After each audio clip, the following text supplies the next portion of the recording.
What is up, everybody? It's your boys back in with another episode of Franchise Tag Fantasy Football Podcast. As always, please be sure to leave a like, rating, comment, and subscribe to the channel. It really helps us out. Also, if you enjoy listening to podcasts while you drive to work or home from work every day, we are on Apple Podcast and Spotify, whichever one you prefer. So let's jump right into it, Brennan.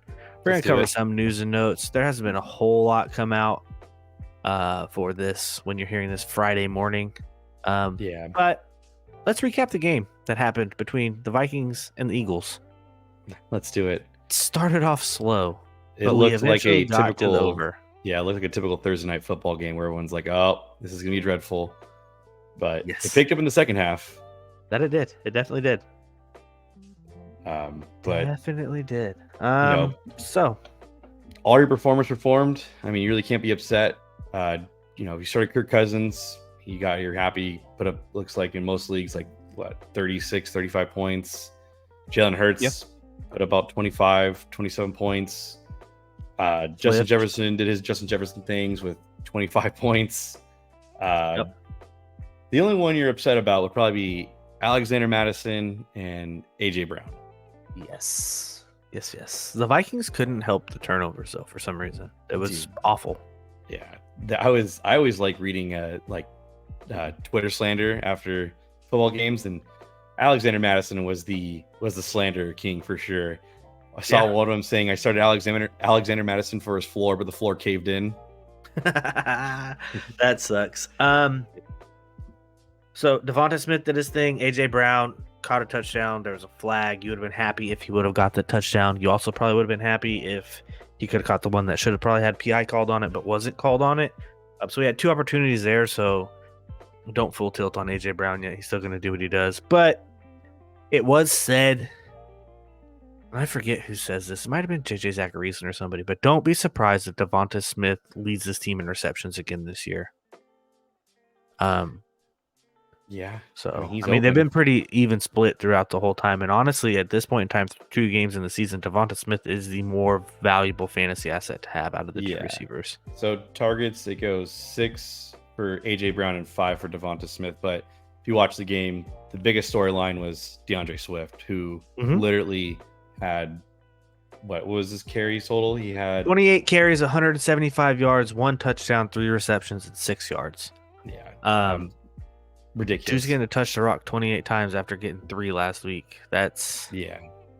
So to bring that up, I think it comes into a more when Kenny Gainwell comes back of a 50-50 split, probably more so 65-35 to Swift, just from showing what he did here. He's going to get that run until he does what he did in Detroit and starts to shit the bed with it, and then it's going to revert back to kind of where it was. Rashad Penny, he got some run, but it wasn't until Boston Scott went out of the game, so I think Rashad Penny is safely a cut candidate. Drop him, pick someone up off of waivers. I think you're safe there. I agree with that. I think the fact that if Boston Scott didn't get a concussion, I don't think Rashad Penny sees the field, because even Boston Scott looked pretty good with his touches. So it's not like Rashad didn't look good. It's just, I just think the depth chart and what it is, and it looks like Gainwell might be back probably next week. I think it was just a Thursday game, rib injury. I want to be safe with it. It's rough for those who drafted Penny, but it's time to move on. This is a time where you cut the bait when it's bad, and the bait's very bad. So, yes, I would agree on that one. TJ Hawkinson is making my bet with Ray, making me start behind the 8 ball even more. Depending on your scoring format, he scored anywhere between like 22 and 27 points, depending on half point, full point, tight end premium leagues. The 25 points. The 2 tutters really saved him. That's 12 points of it right there. So I mean, you can't be mad at him for scoring touchdowns. Nope. It is what it is. Dallas Goedert,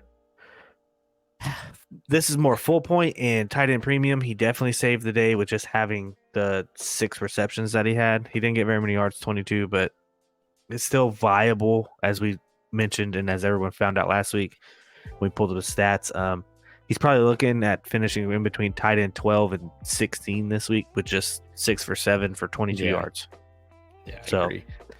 If you're playing in leagues with kickers and defenses, Jake Elliott's a good shout. I mean, he missed a 55-yarder, barely hit a 61-yarder, and the Philly defense, they gave up some points there at the end, but at the beginning of that game, you thought They're probably going to hang another 20 piece like they did last week. They just Yeah. turn the ball over and force errors and fumbles and interceptions consistently.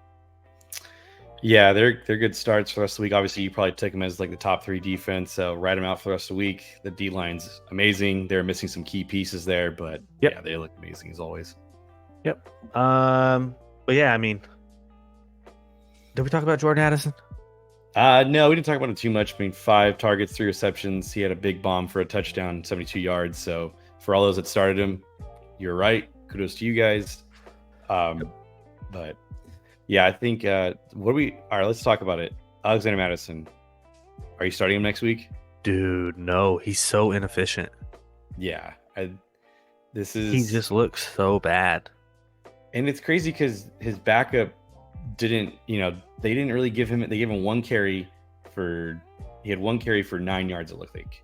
And that was it. So it looks like He also Alexander had 2 receptions. Yeah.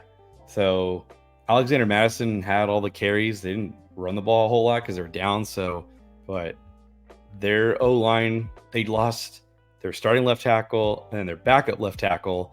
This team's going to be hurting. This team's going to be playing from behind. So I would start a lot of the receiving options for the Vikings, and I would definitely bench Madison next week. Yep, I would start Cousins, and deeper leagues you could get away with KJ Osborne, but he's shown today with the blatant drops. Yeah, he caught a touchdown, but with the blatant drops that Jordan Addison is going to take over that role once he gets more comfortable with the NFL and the offense. Yeah. But yeah, man, other than that, I mean, it was a good game. At first quarter, we all thought it was going to start out your typical Thursday night, like you said, and then it ended up hitting the over. And I'm sure plenty of us were happy about that. We won some money in DFS. So, yep, it's a good Thursday night for us. That 4th and 1 for the Eagles, though, is just dumb. And Jalen Hurts is just going to vulture touchdowns again. Dude, I mean, that's, and I texted in our show group chat, like, that's why he's going to be a top 3 fantasy quarterback until the NFL changes the tush push rule. It's not going to change. They're not doing anything wrong. It is what it is. I mean, and teams are upset and fan bases are upset and they think it's stupid because they can't stop it. Yeah. You can do the exact same thing. It's just that Philly O-line, if you ever, like, when they show the replays of him scoring, they are like 2 inches off of the ground, just bulldozing the defensive line. When you can squat 600 pounds, you can do anything that you want. So it's fair. Yeah, that is fair. Do you have what we need for the news and notes today, my good sir? Yes, I do. So, unfortunately, last second, Puka Nacua missed practice with an oblique strain. And to miss practice on Thursday and you practice Wednesday is never good. So be on the lookout today. Obviously the Rams, you won't know the injury report till probably about 3 o'clock Pacific time, 6 o'clock Eastern time. So just be on the lookout for that. Yep. Tomorrow's the big day, or today, technically Friday, is the big day. So pay attention to that stuff. Austin Eckler didn't practice again.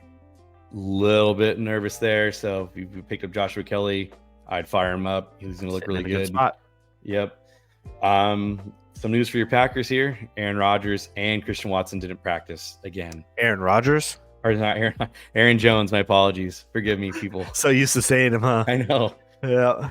No, yes, they both did not practice again. I think it's going to be an injury like last year for Christian Watson, where he's probably going to miss the first 4 weeks of the season, even though they don't put him on the PUP. Okay. What about Aaron Jones? Are you nervous about him? Yes, he's probably not going to play. He's older. You could definitely tell even before he made it to the end zone on that catch and run that he grabbed his hamstring and let up. Yeah. I mean, AJ Dillon is 1.9 a carry too this year. Like, AJ Dillon is not good.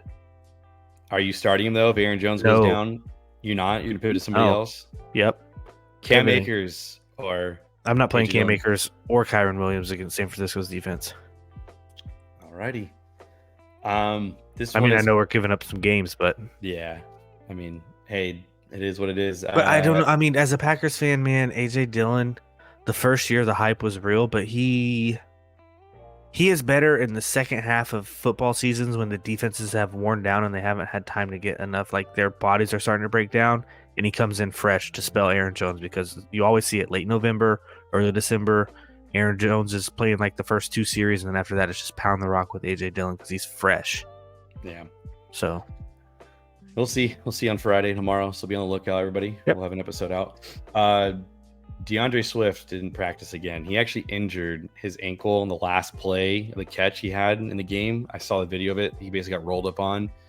So DeAndre Hopkins. Okay. So be on the lookout. He might miss this week. So for all those starting him, be on the lookout. And Deontay Johnson's apparently day-to-day. His words. Oh my God. He's day-to-day. So yeah, he says he's day-to-day. Sleeper has him listed as questionable. Mm-hmm. Or something like that. Hold on, I'll tell you exactly what Sleeper has him listed as. Keep talking about him. Yeah, but he's day-to-day. I think he's gonna be out this week. I think he'll be out next week. Maybe back week 3, or week 4 at that point. But yeah, I'm not starting him. He's way bigger chance of re-injuring if he plays this week, which is crazy. So not even touching him. I think George Pickens is a good start this week. I know it's against the Browns defense, but targets go elsewhere. I think George Pickens leads the team in targets alongside of Allen Robinson. Oh, Sleeper has him listed as doubtful. Yeah. How convenient, Sleeper. Mm-hmm. And I'm then pretty sure every platform has him like that. But last bit of news is that Cowboys Brandon Cooks is dealing with a sprained MCL. Not sure if he's going to play. They didn't really specify. He's just it's Jets defense looked good, so I'd probably pivot elsewhere. But that's what I got for news and notes. yeah, I had to pivot from Brandon Cooks. I can't remember where I went, but just pivot away from him. I'm not worried about it. Jets defense is good anyways. Yep. Cowboys line is kind of shaky right now too, to be honest with you. I mean, to be fair, we really didn't get to see the Cowboys offense anyway, so we really don't know It didn't matter what's going to happen with that. But that is pretty much it for the Thursday night recap and the news and notes. So if someone down below wants to timestamp this for us, this is what we're jumping into the late slate previews of the Sunday game. But first, I want to go on a rant. For some reason, the NFL decides they want 2 Monday night football games because one game isn't hard enough to focus on when you have a life on Monday nights. They put 2 there, starting an hour apart, so they're going to overlap anyways. YouTube TV is good with the multi-view. So, I mean, majority of people have Sunday tickets, so if you have multi-view, you get to watch them kind of side by side, but it still sucks for the audio of you can only listen to one and have to watch the other. But that's neither here nor there. I'm pretty sure we're all not fans of 2 Monday night games, but money talks. Money does talk. Up first, we have too, right? Do what? It'll be like this next week too, right? I think it's back-to-back weeks. Yeah. Up first. Yep. The Niners are traveling to Los Angeles and they are playing the Rams. This game has a 44.5 point over under, and San Francisco is favored by 7.5 points. That's crazy to be favored by that much, and you're away. I mean, granted, living in Southern California, I can tell there's a bunch of San Francisco fans here, so it might be It's just going to be another home game for San Francisco. Yeah. I mean, look at the playoffs. What was it, last year or 2020 when the Rams wouldn't sell tickets to out-of-town people? Yeah, I know. Good luck with that anyways. But let's talk about the Niners side of the ball. I mean, obviously, you are smash starting CMC. Yep. You're going to put Brandon Ayuk in your lineup. Yep. You're going to put George Kittle in. Yep. You're going to put Debo in. You drafted him. You're going to take him there. That's what it is. I would talk about the nitty-gritty. Yeah. I would play Brock Purdy in single quarterback leagues. I would too. For all those who lost Aaron Rodgers, I think Brock Purdy's a good pivot this week. I think that it's going to be a high-flying offense. Rams defense, I get it. They, for some reason, shut down Geno Smith, but they didn't look good. Seahawks lost both their starting tackles, so Aaron Donald feasted a little bit. They only got 12 yards in the second half. So, yeah. I think Brock Purdy's a good start. I like all of those guys. I think everyone should eat. One might get left out, but I think everyone's going to get theirs when it happens. So I personally think the one getting left out is Debo. You think he's going to get left out again? Yep. Okay. I think that's a trend that continues up until week 5 or 6 when he starts really complaining and the squeaky wheel gets the grease. I could see him getting a touchdown. I could see George Kittle laying an egg again. That's fair. I mean, he got you, 4.95 points last week in full point formats. I mean, not awful. But not awful. He did have the injury, too, right before the season. So I had more faith in that than, I don't know. This Niners offense, I think, is going to roll with the complementary piece to that defense because that defense is the focal point. Yeah, it was weird because Brock Purdy had surgery on his elbow, and he did not look bad at all. He looked like he didn't miss a beat. Nope. So it's very scary for the entire NFL. Yes, it is. So, with that being said, on the Rams side of the ball, Mm-hmm. are you starting either running back? I know I alluded to I am not starting either running back. I have both running backs on one team in a dynasty roster, and I earlier today took them both out of a lineup. It's tough. I mean, San Fran's defense is good. Rams O line's, it is what it is. I would start Kyron Williams because I think he's the better back of the two. I know Cam Akers technically out-touched him, but obviously we talked about the splits of that. A little weird.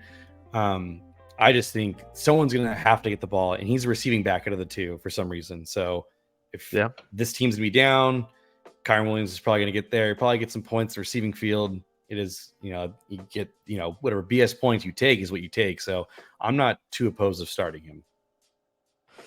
Yeah, I mean I agree with you, but my thing, I had better options.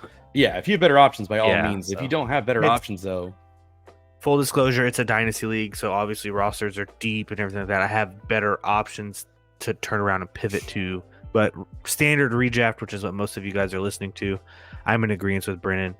I would start Kyron Williams. I would manage expectations to probably realistically around 9 to 12 points. Yeah, full point PPR. Full point PPR, 9 to 12 points. But that defense is for real. So anytime you play a player against San Francisco, just manage expectations. Yeah. Right. Fun fact on this game. Oh, sorry. Go ahead. No, go ahead. I'm ready for this fun fact. Nope. I'll tell you then. Receivers. Right, so fair enough. Receivers. Yeah. So Tutu Atwell, if he's full go, you start him. He looked great. Tutu Atwell, are you starting him? Yes. If Puka is completely ruled out with the injury, I'm starting Tutu. Okay. Tyler Higbee. Yes, I'm gonna roll out Tyler Higbee. Van Jefferson. No, even if Puka is out, because I do think then it goes just Tutu and Tyler Higbee. All right. Yeah, that's about it. Matt Stafford. I'm pivoting this week on Matt Stafford. I think where he went in drafts anyways, he was a streamer candidate. Okay. I would start Jared Goff over Matt Stafford against the Seahawks. For streaming purposes? Yep. I would start Brock Purdy in the same game over Matt Stafford for streaming purposes. Yep. So, fun fact though, it is the first time ever in NFL history that a number 1 overall pick has played against Mr. Irrelevant, or also known as the 272nd pick. Is that right? 277th, whatever it is. Last pick of the draft. Yeah. But so first time in history. Yeah. And it's crazy because the Mr. Irrelevant might outshine him. Yeah, might outshine him here. So who do you have in this game? I'm taking the Niners. I'm going to take the Niners to win, but I'll take the Rams to cover the spread. I am in agreement with that, actually. I was just thinking as I said it, then I wanted to immediately take it back and be like, I'm taking the Niners money line overall. Yes, I do agree. Niners win, Rams cover.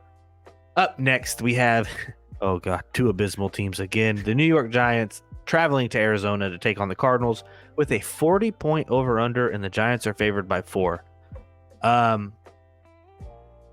Hopefully this is a get back on track game for the Giants and the pieces in that offense, mainly meaning Saquon, Daniel Jones, and Darren Waller. Yes, I think this is a perfect game for them to get back. But honestly, the Cardinals defense didn't look terrible against Commanders, so don't. But is that a Commanders? Is that a Commanders problem or a Cardinals D actually being good? I think two things can be correct, like I said before. But I think the Cardinals defense are better than what people think. But I do think that the Commanders are. I think they're middle of the road. I agree. I think Sam Howell's middle of the road, so I trust Brian Dable. If that makes sense, or if that helps. I do too, but I also do like Eric Bieniemy. All right, fair enough. So we'll talk about the Giants side here. I think you're smash starting Saquon. You're smash starting Darren Waller. Yep. Now let's talk about the nitty-gritty. Monitor the injury with Darren Waller. He does have a hamstring issue. It's the same thing as last time. Same, different, but same, of course.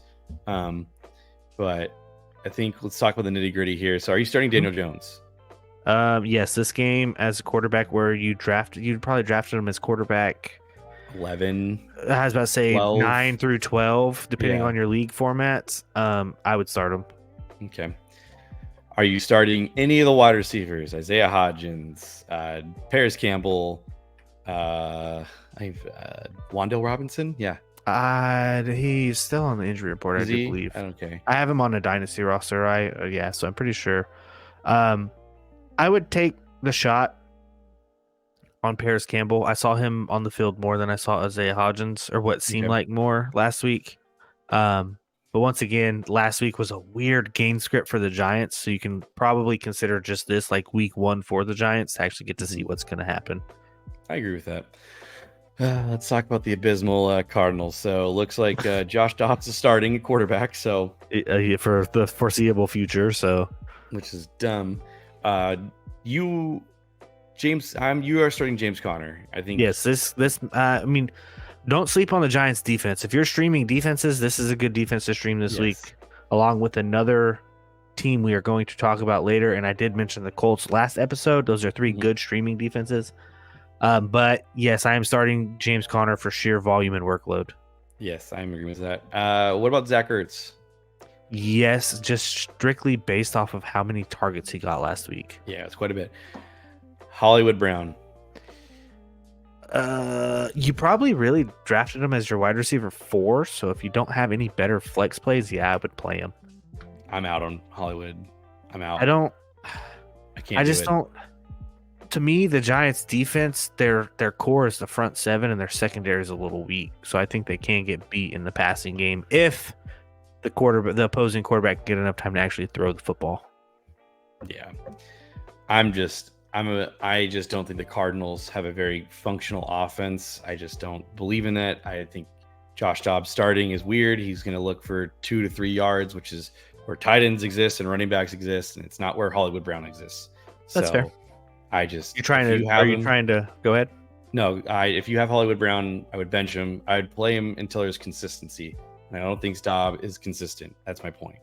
Are you on the kind of leaning towards the grounds of try to trade Hollywood Brown now and just see what you can get for him, or wait till he has a big game if that ever happens? You drafted him. I think people drafted him because they're waiting for Kyler.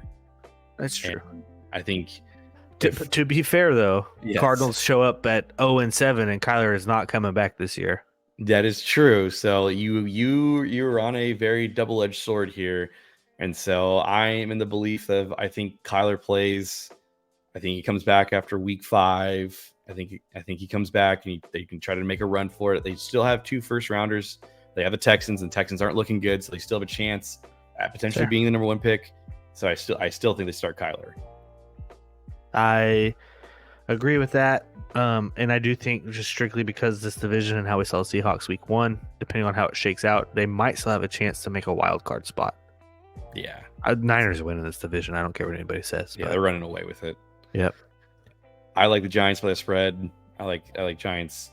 I think this is a get right. I like game for Giants them. outright and the spread. You can take either the money line or Yeah. the +4. Oh man. Up next, we have the New York Jets versus the Dallas Cowboys. This game is a 38.5-point over/under, and Dallas is favored by 9.5 points. This all has to do with Aaron Rodgers being injured, because going into this, if you looked at spreads preseason before the first snap of football was played, the Jets were actually favored in this game. Yeah. For positive news for the Jets, he does want to come back. So cool. Give you a little bit of glimmer of hope for next season, but a 40-year-old having Achilles surgery is never a great thing. But let's talk about the game here. So we'll talk about the Jets side.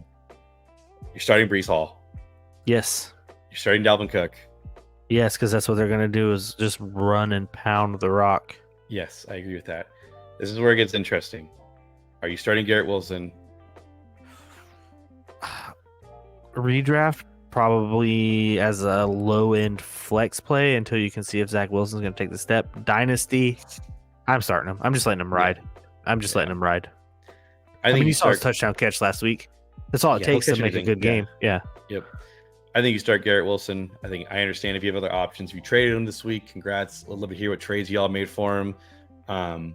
But you traded for him in Dynasty, especially. I would really like to hear those. Yeah, is there the sell candidates? Yeah. Yes, I would really like to hear what you got for Garrett, or what you gave up for Garrett Wilson. Oh, it'd have to be 2 first rounders. I mean, at least, but some people, they get too emotional and and Yep. their investments and tilt too hard. So I some people agree. probably could have gone for a first and a cheap player. Yep. Yeah, I think you start Garrett Wilson this week. You just see what Yep. he does with Zach Wilson because I took him like the 13th overall pick. So I mean, I have really no choice. He's my guy. So Our dynasty league that you and I are in with Ray, Mhm. the one that you put together, Mhm. I took him 5th overall, 6th overall. Yeah, and it's So not I upsetting have because definitely no choice. yep, yep. So we can talk about the Cowboys side here. Okay. So Tony Pollard's a smash start. Yeah, CeeDee Lamb's temper a smash. expectations though. That front seven is good, especially that D line. Yeah, I agree. CeeDee Lamb smash start. Yep. Are you starting Dak? Let me preface this with Dak Prescott is a perennial top 12 quarterback in fantasy football. Okay? I understand that. But at the same time, on this other side of the coin, that defense last week, we saw how good they are and how quick they can get you out to a lead. Dak Prescott had like 7 points in most scoring formats, 6 or 7 points. There is a possibility that happens again this week. I agree.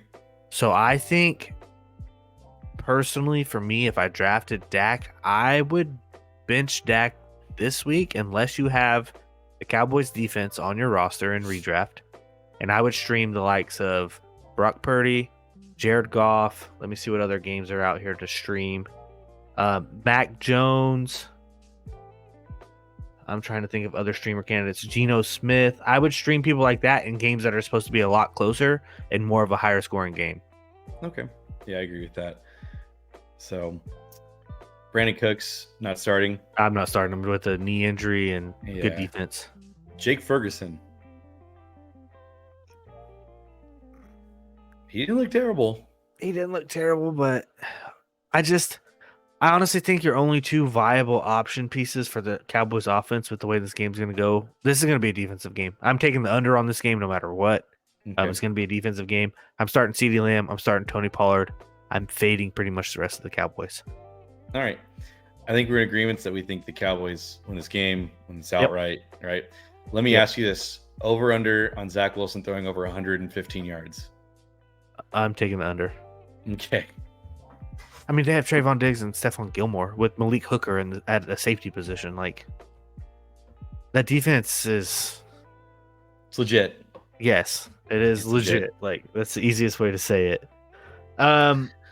So up next, we have the aforementioned Washington Commanders versus the Denver Broncos in Denver, Mile High, 39-point over-under with Denver favored by 3.5. Let's start with the home team on this one. Let's start with the Broncos. Okay. So, Russell Wilson, once again, don't know. He just like left Seattle and just apparently forgot how to play football last week. Do you think Russell is worth starting this week? No. I think Commanders actually have a good defense. They have a very good front four. I agree. And then that rookie corner they drafted this year has just been, from the first game we saw, he looks like he's the truth, or one of the new truths in the NFL. Mm-hmm. Javonte Williams, I think you and I are in agreement. I'm starting him. Yeah, he looked great, looked fine. Yep. I hope he takes a little more touches away from Smaje, but I'm smash starting Javonte. Agreed. Jerry Jeudy coming back off the hamstring. He's practiced fully. He's good to go. Like, I'm starting him. Like, you drafted him typically for wide receiver 2. Later drafts, you actually had it in a flex. He's a good flex spot, so I'd start him. I agree with that. Cortland Sutton, he got the touchdown last week, saved his week. No, don't care. Don't. No. Dulcich is Marvin Mims. I'm fading Marvin Mims this week. Yeah, I'm waiting. He's rookie. You were hoping he did something without Jeudy. Didn't happen. It is what it is. I think that was more of a Russell Wilson error too. But I do think, hot take, spicy, I do think that by the end of the season in 2 wide receiver sets, it's Jerry Jeudy and Marvin Mims on the field rather than Jerry Jeudy, Cortland Sutton. I agree. I think Cortland Sutton's a good cut candidate next season. So I agree as well. So you heard it here first. Whenever Cortland Sutton has his next big game, trade him away for something rather than holding him on your roster, especially in Dynasty, for nothing. Absolutely. So Dulcich is still hurt. So it should be Adam Troutman. Are you playing Adam Troutman? If you're in tight end wasteland, like you had like Chig or Dalton Schultz, and you went and picked up somebody and you thought like this guy came from Sean Payton's system, he went and got him himself. I mean, No, I mean, you can start him. It's not crazy. I just don't expect a lot. You're really hoping for a 6-yard catch in the end zone. You're doing that with majority of tight ends. So Yes. that's pretty much it for the Denver side of the ball. Commander side of the ball. Where do you want to start on that one? Terry McLaurin. I'm playing him. It's scary Terry. Yep. Okay. Jahan Dotson. You drafted Terry as a wide receiver too. So Sertan's gonna follow McLaurin. I would play Jahan Dotson. Okay. I don't hate it. I think you drafted him. You think he has high He's a upside flex still. play. Yeah, high upside play. Brian Robinson. Yes, because what we saw last week, he is the clear number one. I want to pivot back to Jahan Dotson real quick. Okay. If you played against someone who played like Jordan Addison or Jay Jetta's Devonta Smith this week in the Thursday night game, I'm throwing Jahan Dotson in my flex, and I'm hoping for just one of those deep bomb touchdowns like Jordan Addison got to try to catch up and make up points. Okay. So, yeah, I don't hate it. So you'd start like Jahan Dotson over like a Michael Thomas? Yes. Okay. Makes sense. I would. Antonio Gibson.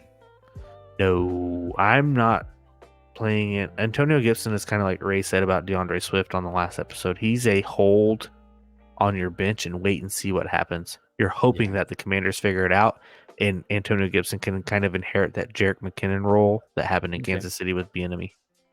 All right, fair enough. Are you gonna start Curtis Samuel as well? He's actually got some decent targets last week. No. All right. And then Sam Howell. What about in 2 quarterback leagues?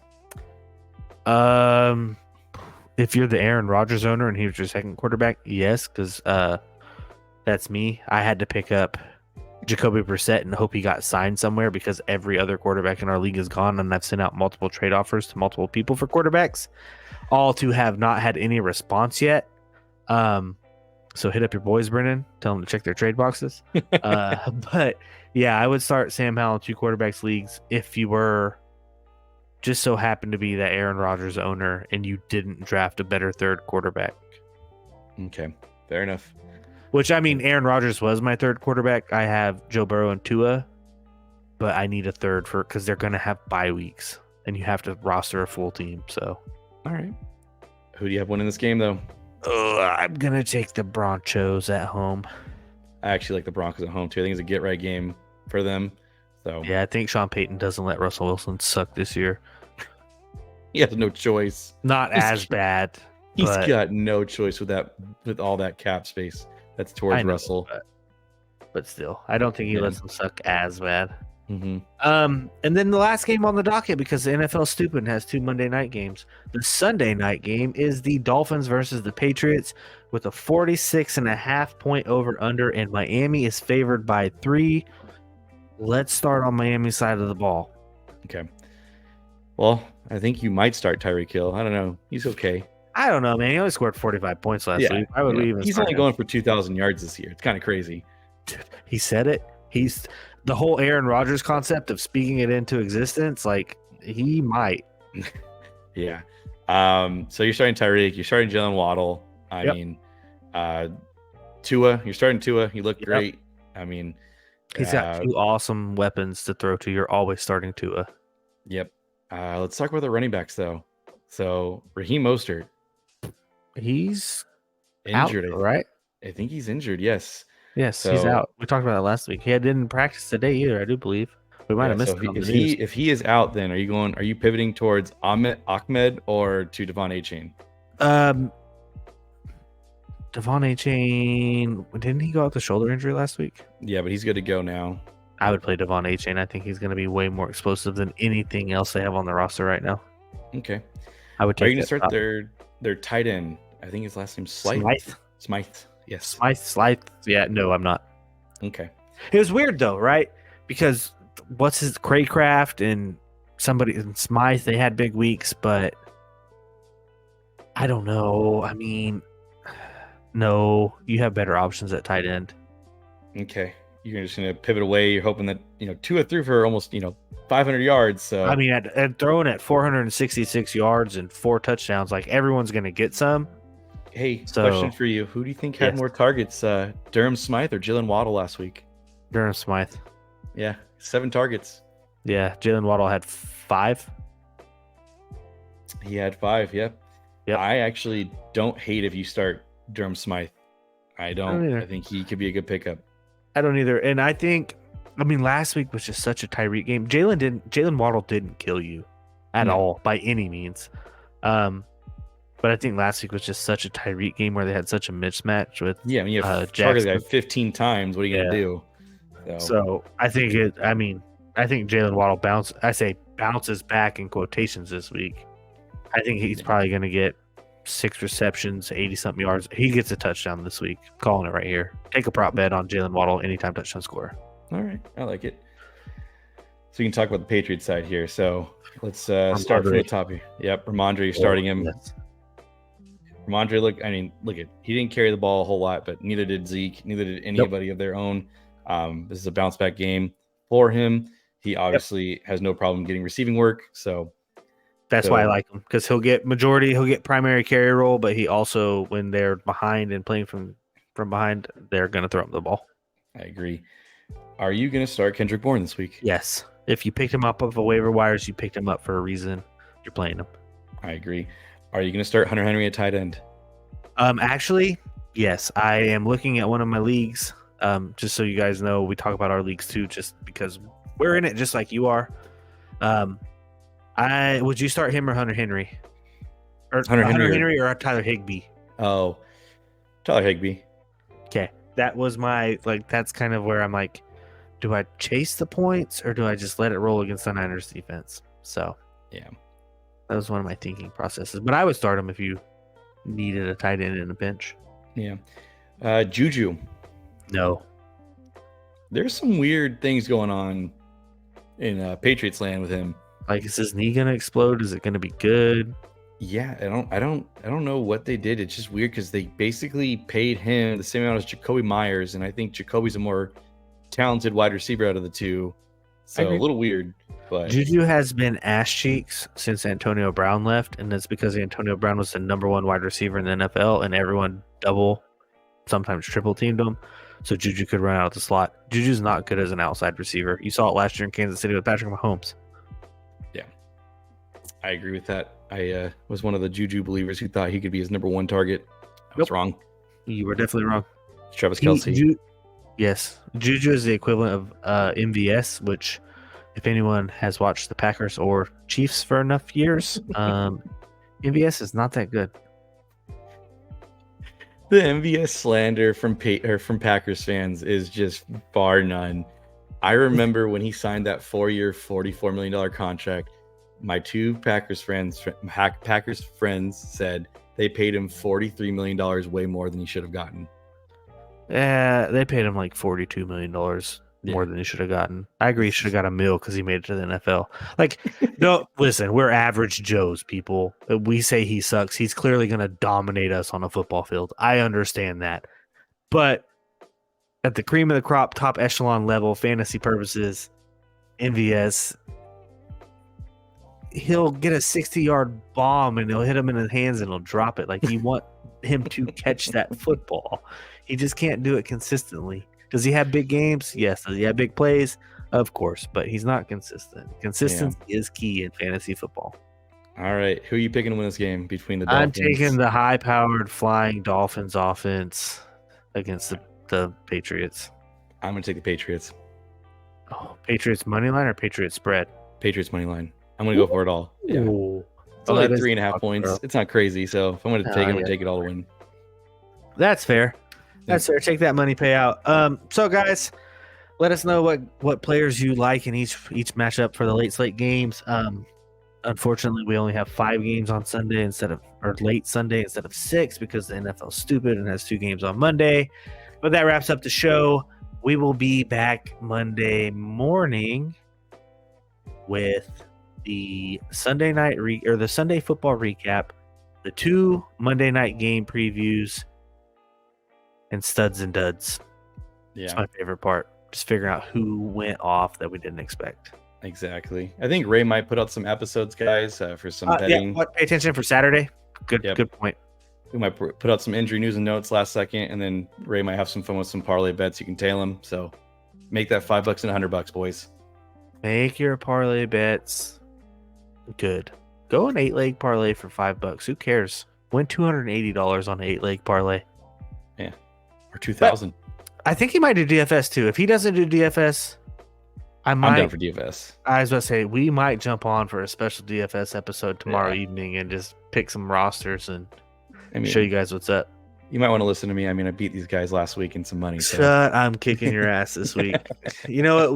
Week 3 for sure. DFS between me and Brennan because we tend to have a better grasp on it than Ray. But Ray's pretty good at the prop bets. I'm not gonna lie. Yeah. So till next time, guys. Please leave a like, rating, comment, and subscribe, and we will see you later.